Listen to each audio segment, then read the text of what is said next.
All right, guys, we are going to run through the notes that you guys had on Friday. If you were absent, then this is new to you. You can find these pages on my website, meadowsmatters.com, under the AP Chemistry Chapter 14 material. That would be Unit 11, Kinetics. And if you did do part of this on Friday, you can skip ahead to the section that you need for the notes.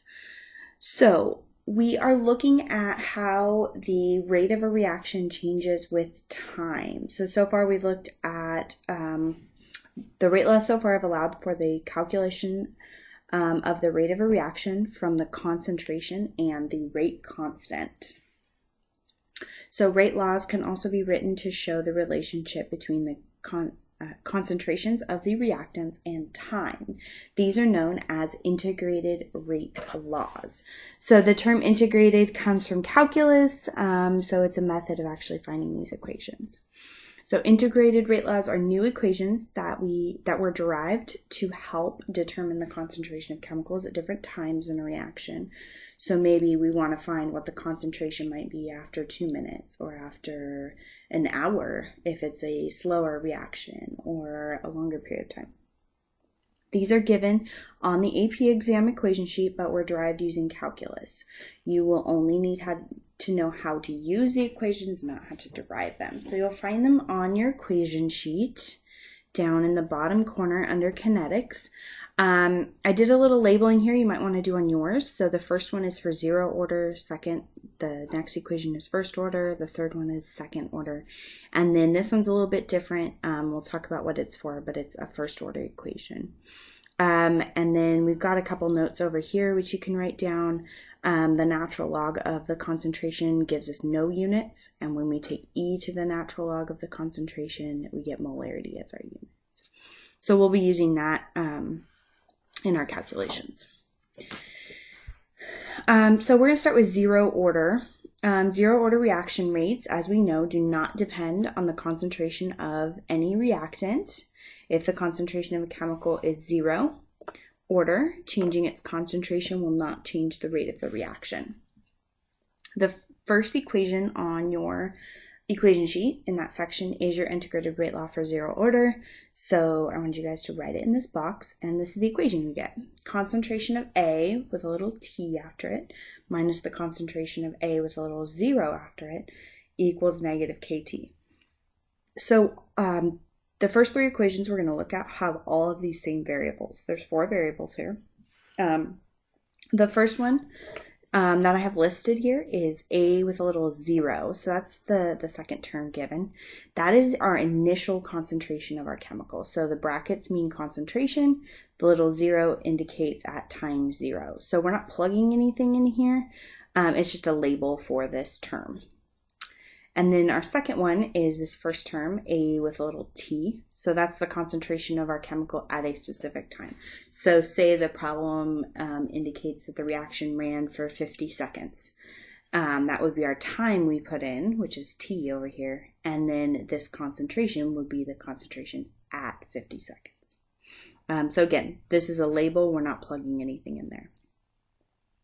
And then K is our same rate constant we've been looking at from our rate laws. And then T is the time. So it can be measured in seconds, minutes, hours, years, whatever it needs to be. It needs to be consistent with whatever the time unit is for K. So they should have agreement there. So if K has like per second, then this will be in seconds. Or if this is in per hour, then this is hours. So we will notice that the way this is set up, it's like our time, our concentration at some time minus the initial. So it's kind of like final minus initial in concentration. And that equals negative kT. So these are multiplied, and it is negative. I would say that this negative is probably one of the more forgotten ones. And if we think about this, our concentration tends to decrease over time because we're using up those reactants. So this is going to give us a negative term. This will give us a negative term, and then it will end up giving us a positive answer where we need it. So you can keep that in mind. We should have positive numbers for all of these things when we calculate them. So if you get a negative, you probably dropped your minus sign somewhere. So what is this useful for? This equation and the ones that we're going to look at with this can be used to solve for variables, for any of these variables.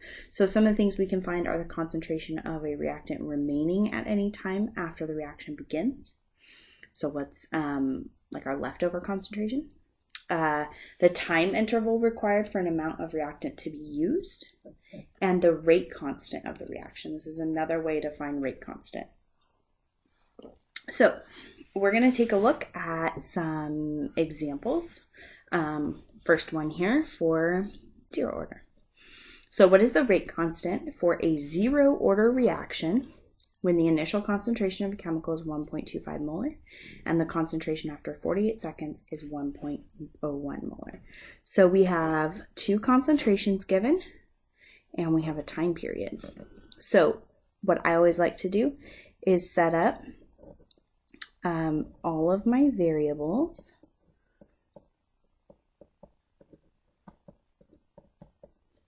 and match everything up. So we can see that we have an initial concentration. That should always be your bigger concentration, your initial one. And we have a final concentration. It asks us for the rate constant, and it gives us a time of 48 seconds. 8 seconds. So we can use this information and plug it into our equation, but first we want to rearrange our equation. So we have A sub t minus A sub 0 equals negative KT. We want to get K by itself, so we want to divide by what it's with. So it's with negative T. So we want to divide by negative T on both sides. Make sure that negative is obvious over here. So our T cancels and our negative cancels over there. So K equals all of this. So I'm going to plug into that equation. Adjust the brightness here a little bit if I can. A little bright on the screen. There we go. All right. So when we plug in, we've got our concentration of A sub T, so 1.01, minus our initial 1.25 molar, divided by negative 48 seconds. That's going to give us K. So I'm going to come over here and simplify this with my calculator. So we have 1.01 minus 1.25. I go ahead and get that, divide by negative 48, and I get 0.005. Now looking at our numbers, when we subtract this, we do get two decimal places. That's 2 sig figs. And then we get 2 sig figs here. So we're going to want 2 in our answer. So we need to throw a 0 on the end of that. And then our units. We have molarity on the top. We're subtracting those, so nothing happens to that unit. And we're dividing by seconds. So molarity per second. And that's our value of K. These units are consistent with the zero order reaction units for K. We can also remember from our rate law that when it's zero order, rate equals K. So the units for rate are the units for K. So that is consistent with that. So using this equation, we just have to identify those variables, rearrange, and plug them in. Not too bad. Our next one we're going to look at is our first order equation. So for first order, reaction rates depend on the concentration of a single reactant raised to the first power. So we've seen those in our rate laws. So an example might be rate equals K times A to the first power. If the concentration of a chemical that is first order is changed, it will have a direct effect on the rate. I didn't write rate. For example, if the concentration of the reactant is doubled, the rate of the reaction will double. It does the same thing to both. So the next equation, they took this rate law and did some calculus and got this equation to find the how the concentration changes with time for first order.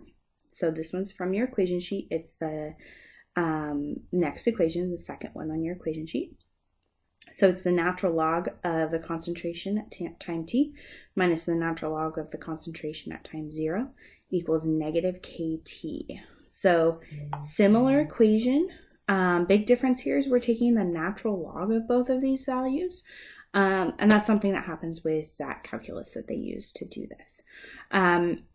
So it's going to change our approach a little bit. The main thing that changes is our buttons on our calculator that we're using. So your natural log button is right here. That one, when you put it in, we get that, and then we plug in our concentration. It's really important that you do close those parentheses after you plug in your value there. So let's take a look at how we use this one. So as you can see, all these variables are the same for this equation, just set up a little bit differently. And we can do all the same types of calculations as we could for zero order. So our first example here, it says a 4.50 molar sample of a chemical undergoes first order chemical reaction. So that's our indication we can use that first order equation. We want to find that rate constant when the sample is 2.13 molar after 126 seconds. So again, we're going to find all of our variables. AT, KT. All right. We are looking for that rate constant. We have an initial concentration of 4.50, and after 126 seconds, it has a concentration of 2.13 molar. So concentration is going down, it's a reactant, which makes sense. So let's look at our equation. We've got the natural log of A, T, so final concentration minus A0 initial equals negative KT. Just like our last equation, we want to find our rate constant. So we're going to divide by negative T on both sides and get those negative and that T to cancel. So we're going to plug into this equation. I'm going to bring it over here. So the natural log of AT would be 2.13 molar minus the natural log of 4.50 molar divided by negative 126 seconds. And that's going to give us our value for K. Now let's talk about this natural log part. I'm just going to look at that in the calculator. So if we take, get this so it's not glaring on you, if I can do that. So if we take the natural log of 2.13, close that parenthesis, minus the natural log of 4.50, we get this value, negative 0.74795. Okay? Another way that natural logs can kind of be simplified or simplified, I guess, in math, is if we were to look at this part and just look at the natural log part, when you subtract natural logs, you're actually dividing them. So if we just did this, so natural log of 2.13 divided by 4.50, we get the same value that we got before, 0.74795, etc. So what this matters for, and really the only thing this matters for us, is that when we do that, the molarities, those units, cancel. So essentially, when we take the natural log of a molarity, those units go away. And that's really important for figuring our units here. So that's one of the things I have written on my equation sheet, that when I take the natural log, I get no units, okay? That'll help us out as we go through these equations. So our units are going to cancel for natural log. And then we've got this, we're dividing by negative 126. So our value for K is 0.005. Let's see, we've got 3 sig figs on everything. So 594 it looks like. We get no units on the top. we get seconds on the bottom. Our units are 1/seconds, which are consistent with first order rate constant units. Okay, there we go.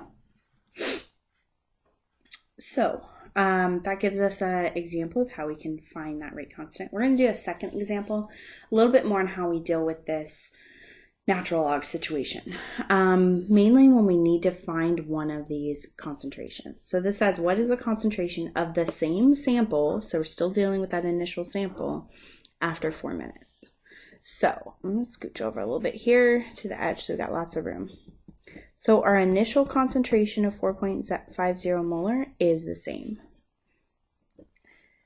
Our final concentration, AT, is unknown.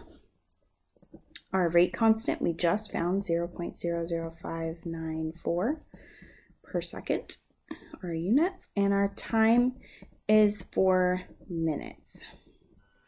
Now, key thing here, before we can do this, we need our units here for K and T to be consistent with each other. If this is 1/seconds, this needs to be in seconds. So we're going to do a little converting here. Minutes to seconds. In a minute, there are 60 seconds. So we're going to multiply by 60. So 6, 12, 18, 24. So we need a 0, 240. And we got 3 sig figs. So 240 seconds is our time. Now we want to find AT. We want to find this term. So if we look at that original equation, natural log of AT minus natural log of A0 equals negative KT. We want to find AT. First thing we can do is add this to the other side. So add natural log of A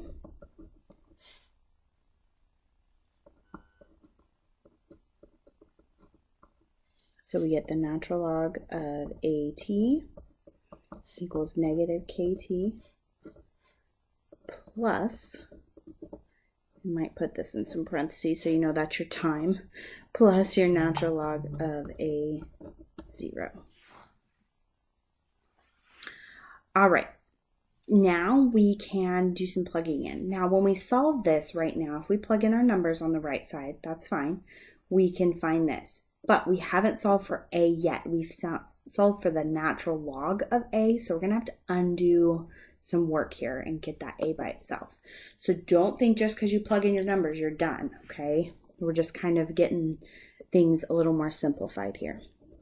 So the natural log of A is equal to negative our K value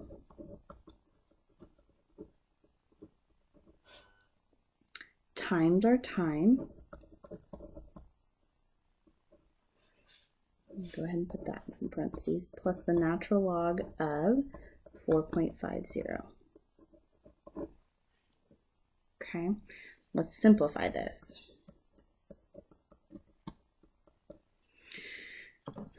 So a couple things with units. We got 1/seconds times seconds. Those are going to cancel.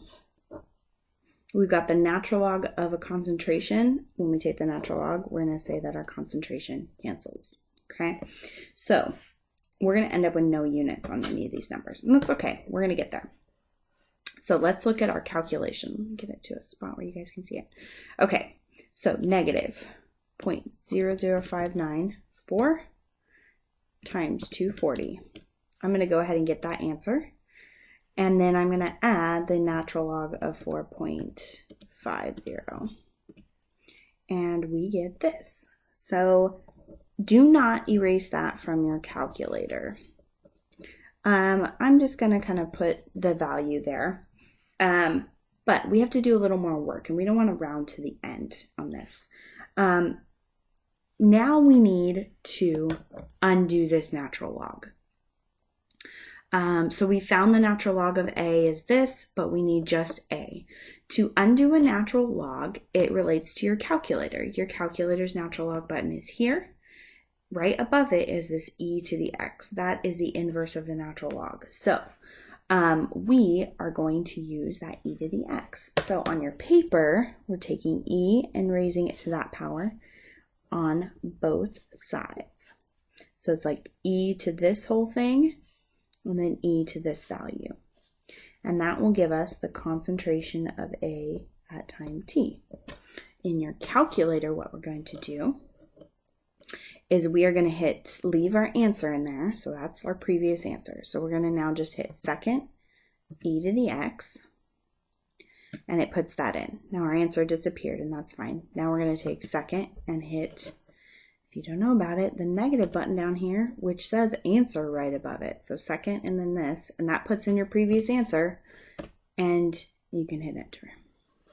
So after some time, our new concentration is 1.08. We have 3 sig figs on all of our numbers, so 1.08 is our answer. Now, when we do the natural log, we get rid of molarity. When we do the opposite of a natural log, we do e to that power, we get molarity back. And we are looking for a concentration, which we know is in molarity. So there is our final answer. I would say that is the most complex one that we'll run across here. The other ones are pretty straightforward, but trying to find one of those concentrations when it's first order can be a little tricky finding that A. So you will have some practice with this on your practice sheet. Work through it. Use this as an example. Try it out. Okay. All right, we're going to do second order now. So if you were in class on Friday, we got to that point. So you're picking up here. So second order reaction rates depend on the concentration of a single reactant, ignore that line, raised to the second power, or the concentration of 2 reactants each raised to the first power. So it could be like rate equals K times A squared. Or we could be looking at rate equals K times A times B, right? Each to the first power, but the overall order would be second. So if the concentration of a chemical that is second order is changed, it will have a squaring effect on the rate. For example, if concentration of reactant is doubled, then the rate of the reaction quadruples. That's 4 times faster. And it's because we're taking that 2 and squaring it, and we get 4. Or if the concentration is tripled, take 3, we square it, we get 9. So it would be 9 times faster. So the third equation, cross that out, it's the third equation on your sheet. They changed the sheet this year on us. From your equation sheet is the integrated rate law for second order reactions. So again, they took that rate law and they did some calculus and it popped us out this equation. We're going to do some examples with it. It has the same 4,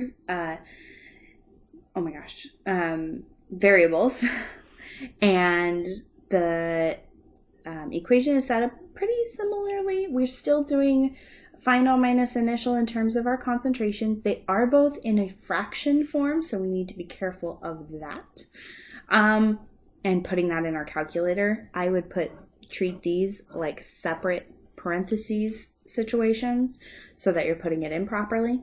And then it equals just KT. It's going to be a positive there. So we want to make sure we're keeping track of that. All right, let's check out an equation here, or example. So a reaction has a following rate law that was determined through experimentation. So they gave us the rate law here. This is a way of us seeing that it's squared, so that means it's second order.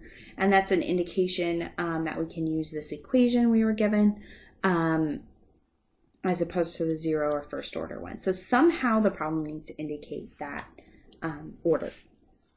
The concentration of chemical X is determined to be 3 molar after 25 seconds. If the initial concentration is 10 molar, what is the rate constant for the reaction? So we want to find K again. So concentration of A, initial, A time T, or X in this case, and then K and T. So we want to find that. Our initial concentration, it says, is 10 molar. Pretty concentrated, and it is 3 molar after 25 seconds. Fast reaction we got going on here. All right, So let's set up our equation. We want to rearrange first. So AT minus 1 over A0 equals KT. We want to get K by itself, so we're going to divide by T. So it's like fractions within a fraction situation happening here. So let's plug in. We've got 1 over 3 molar minus 1 over 10 molar. Divide the whole thing by T, oh, not T, 25. I should do that. 25.0 seconds. And that's going to give us K. So really, we need to be able to plug this all into our calculator so that we get a nice answer. So put this in a place where you can see the screen. So I'm going to do parentheses 1 divided by 3. You really don't need the 0.0. It calculates the same way. Then I'm going to subtract parentheses 1 divided by 10 parentheses. I'm going to go ahead and get that answer in my calculator. Then I'm going to go ahead and hit divide and the 25. So it gets that bottom part. And we should get 0.00933333.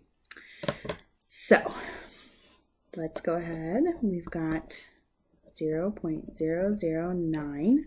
We're looking at 2 sig figs being our lowest amount. So 9.3. There we go. Pen's failing. And units. So when we look at these, we're subtracting here, so our units stay consistent. So on the top, we have 1 over molarity. Then we're dividing that whole thing by seconds. So the molarity is on the bottom of the fraction, and the seconds are on the bottom of the fraction. Another way to think about it is when you divide by something, you're multiplying by the reciprocal. So if we have 1 over molarity times seconds would be 1 over seconds. So we have both on the bottom, 1 over molarity times seconds. So that is our unit here, which again is consistent with our units of K for second order equation. Second order always has 1 of the molarities on the bottom. So that's our rate constant for second order. The ones you might get stuck on would be solving for one of your concentrations, but we just have to be really careful about our fractions and making sure that we're actually solving for them. So say you wanted to find AT, we'd subtract this whole term to the other side, so minus 1 over A0 on the other side. And we could solve this side. But you've found 1 over AT, so you'd have to multiply both by the reciprocal and to get your answer. So be really careful with that. If you need to see one of those, I can always do one. Just send me a message. All right, last part, guys, which is your last equation that's given. It is called the first order half-life.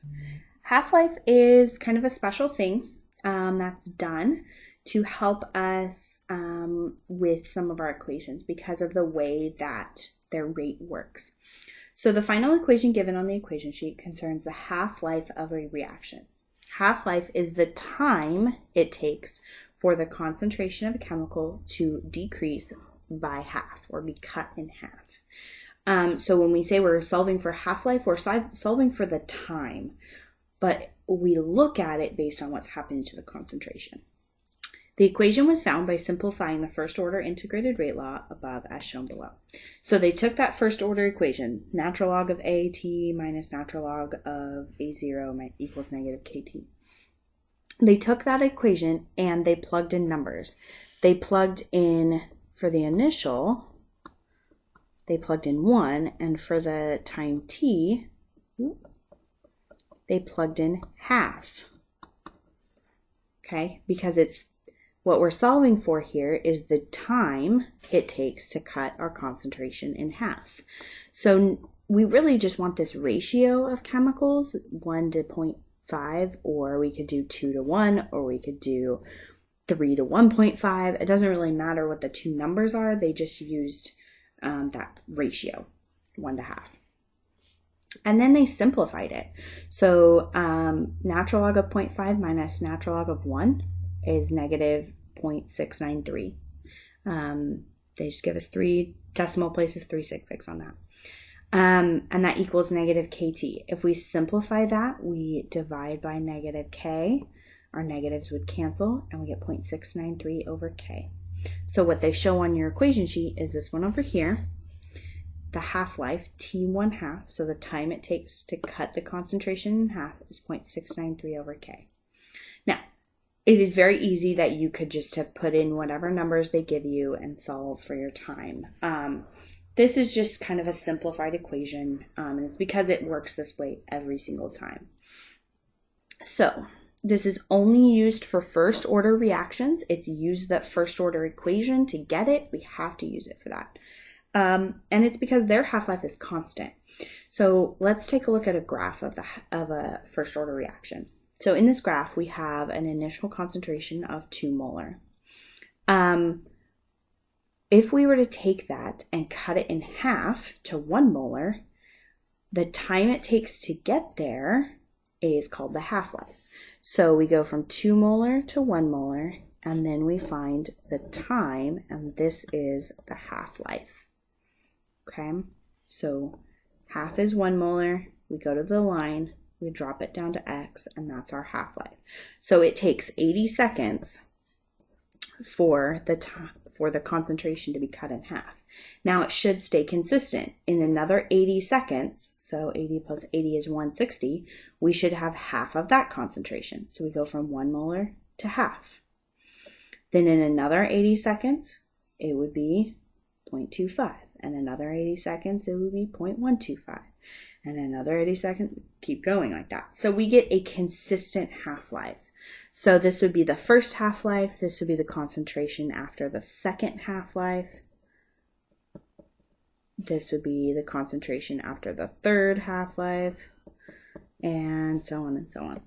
So if you want to find the concentration, like this one says, what is the concentration after 4 half-lives? Well, we can go initial concentration divided by 2 gives us 1.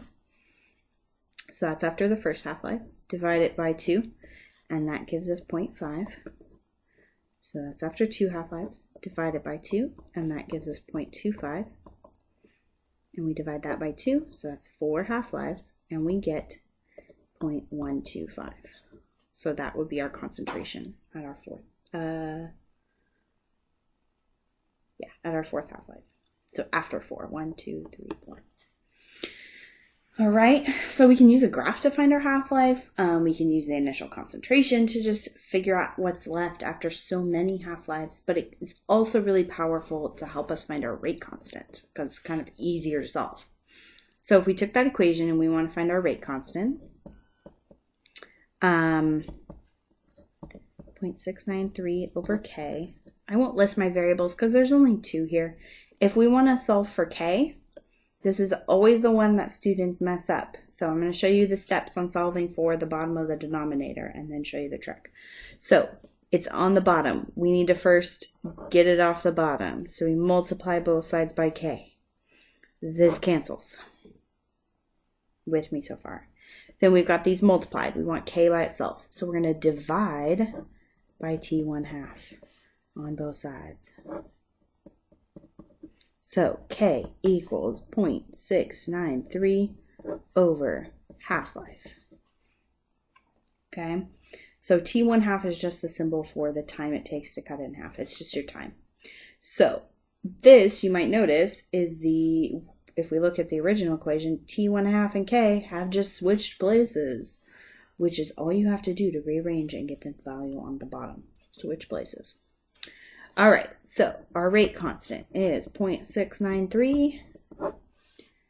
We want the rate constant of the reaction, if it's half-life, is 57.0 hours. Different unit here. So we get 0.693 divided by 57, and we get 0.012, 3 sig figs, 2. And it's 1 over hours. Okay, the hours are on the bottom of that fraction. They have to stay there. Again, this is the units that are 1 over time are the units consistent with first order half-life or first order rate constants. So that is our rate constant.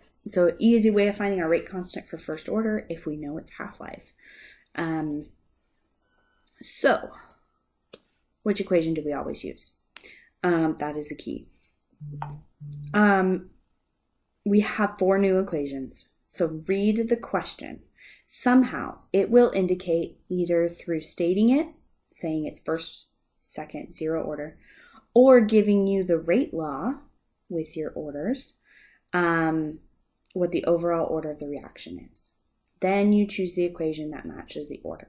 Okay, so if it says second order, use the second order equation. If it gives you the rate law and the chemical's first order, use first order equation. Choose the one that matches the order. If it discusses half-life, it will always be referring to first order. You can solve for half-life in the other equations. However, it's not consistent like this one is. It's not consistent like first order.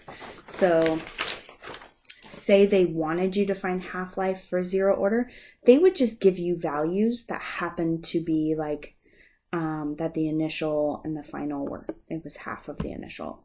And you'd solve for time. But they're not going to state it as half-life. They'll say, what is the time it takes for, the reaction to reach a specific amount if the amount initial was this. And it just happens to be half. They won't actually say half-life if it's another order besides first. So, since we're on this crazy break, the practice for this is on my website. You can download it and print it if you have that capability. If not, go ahead and just do the problems on a separate sheet of paper and make sure you show your work, and we'll go from there, okay? So, have a great day, guys.